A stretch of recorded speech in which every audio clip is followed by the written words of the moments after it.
personalize your website.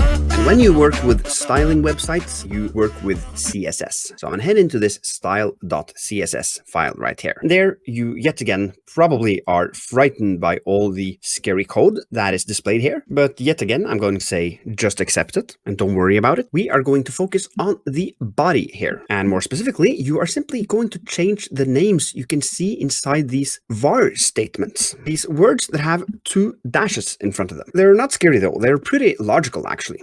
You can see that it says background image and var wooden.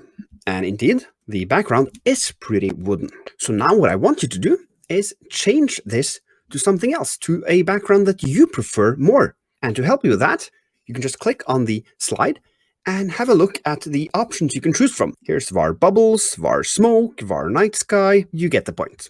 So go ahead and do that. Click the slide to see your options, change it, and see what happens.